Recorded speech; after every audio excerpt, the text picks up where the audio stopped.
¿Qué tal? ¿Cómo se encuentran?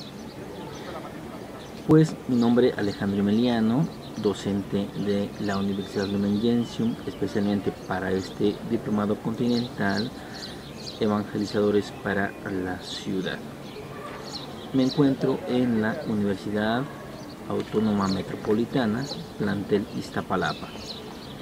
Vamos a dedicarnos a la asignatura denominada Nuevos Lenguajes.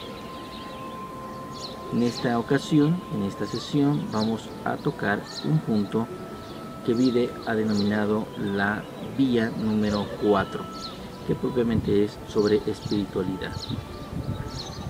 Lo interesante es que el término de espiritualidad es equívoco, es decir, actualmente tiene tantas acepciones, o creemos que tiene tantas acepciones, que no nos dice nada y en realidad nos arroja a un lugar, a un espacio en donde no conocemos a nuestro interlocutor.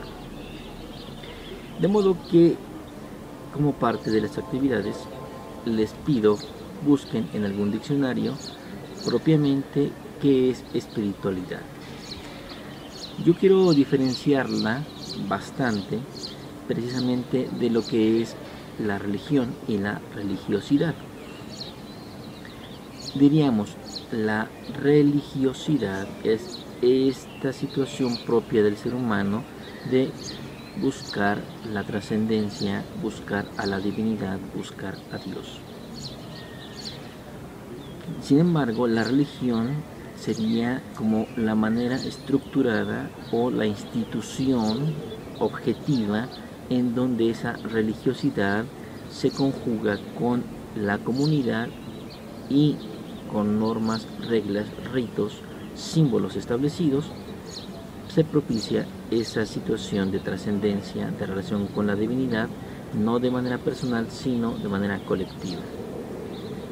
Eso nos lleva a otro ambiente, a otro punto de vista. La espiritualidad como aquello que propiamente a cada ser humano le lleva a actuar de una manera muy determinada, muy concreta, en donde sustenta un sentimiento, una emoción, razones desde luego, pero sobre todo lo que permea todas sus actividades, diríamos, el sentido último de su razón de ser, de su razón de hacer. Quiero retomar esto porque la espiritualidad en el mundo actual no es una espiritualidad como clara, y me refiero, como en otros momentos, a esta situación emanada de la modernidad. En la modernidad, decíamos, existe la res cogitans, que sería la razón, o diríamos la razón, y la res extensa, o sea, la materia. La razón da como resultado la ciencia, pero esta razón, la razón, decíamos ya, es buena, es pública y se le atribuye al varón, de modo que es objetiva.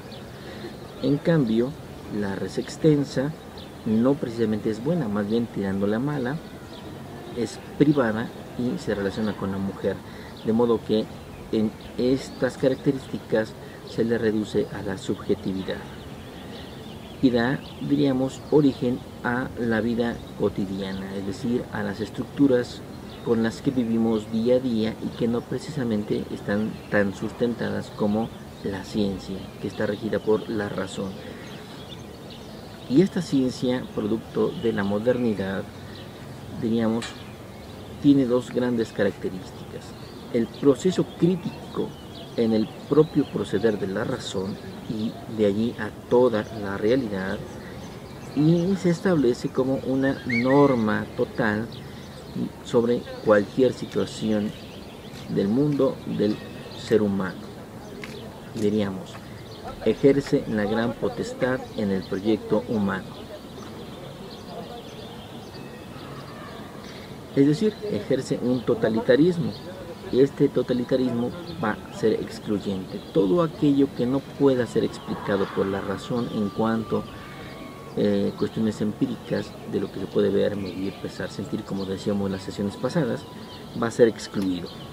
Pero eso también hace que se excluyan modos de vida muy específicos, porque se consideran irracionales. Por ello, todo aquello que no esté dentro del concepto civilizado va a ser excluido y será parte del caos. Ahora, este mismo modo de pensamiento cosifica, es decir, dado que lo único que importa es aquello que se pueden ver, medir, pensar, sentir, oler, todo aquello que no sea eso, se le va a hacer de esa manera. Por ello, de pronto, aún podemos escuchar las tendencias cientificistas de dime algo que exista y yo lo puedo medir. Así se puede medir el amor, se puede medir la inteligencia, se puede medir, en fin, muchas cosas que como tal no se ven y sin embargo se vuelven cosas para medir. Esto hace de que el mundo solo sea inmanente, es decir, este único mundo. En cambio, los posmodernos, los críticos de la razón, los que se dan cuenta que este totalitarismo es un fracaso, que ha llevado a guerras mundiales, que ha llevado a la destrucción de las etnias, que ha llevado a una crisis global con su poder de destrucción, de exterminación, lo critican todavía más porque ha reducido el proyecto humano solamente a el trabajo. Diríamos, la mayor parte de las actividades del ser humano actualmente o son el trabajo o son esos elementos que van a propiciar un trabajo. El trabajo solo tiene el objeto de poder tener elementos para consumir. Sin embargo, detrás de este trabajo, de este consumismo, se espera que algún día ya no se trabaje y se pueda tener acceso a todos los bienes y servicios sin tener que trabajar. Es decir, es un futuro fútil que se nos va. Y las crisis a que nos ha lanzado este pensamiento moderno es lo que se llama el fracaso de la razón, el fracaso de la modernidad. En esta posmodernidad, entonces, se reivindica esta situación de vida cotidiana, de vida subjetiva, de vida relativa, de rechazo a todo aquello que parezca totalitario, todos aquellos discursos que se erijan como la única explicación. Incluso podemos ver que en las ciencias, especialmente en las ciencias sociales, se habla precisamente de las realidades de las culturas, no porque no sean ciertas, sino porque es una manera de poner en claro este relativismo, este subjetivismo, pero nos lanza a una situación de soledad, de angustia y de aislamiento. Es ahí entonces que la espiritualidad deja de ser un discurso general comunitario para transformarse en algo totalmente personal, que le dé sentido a cada una de las vidas individuales.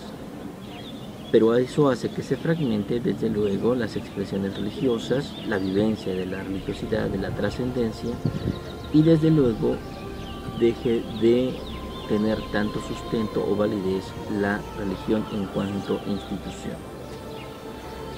Así que en esta sesión yo les pido, como les decía al inicio, busquen en un diccionario qué se entiende por espiritualidad y sus diferencias con la religión, con la religiosidad, y así abordar el texto de vida y el resto de las actividades del aula virtual, porque desde allí se va a entablar el diálogo con el mundo. Cada uno de los que se presentan ante nosotros tiene una espiritualidad que no necesariamente tiene un solo elemento religioso o de religión, sino tiene una amplia gama de elementos, y que cada uno va a exigir esa apertura a la trascendencia con una cierta mezcla de elementos o un cierto sincretismo, que no significa que no sea válido, pero que al tener tanta apertura lleva a conflictos con la religión. Recuerden que también la modernidad nos lleva a que el individuo tenga una autogestión. Es decir, si las instituciones o si los discursos no le propician el sentido desde fuera, si no le satisfacen, es entonces que él va a buscar los medios para satisfacerlo. Y con justa razón, desde esta manera de percibir la espiritualidad. Unas palabras más. Dentro del modernismo, de la modernidad, aún la religión es un mercado de opciones, listas para ser consumidas.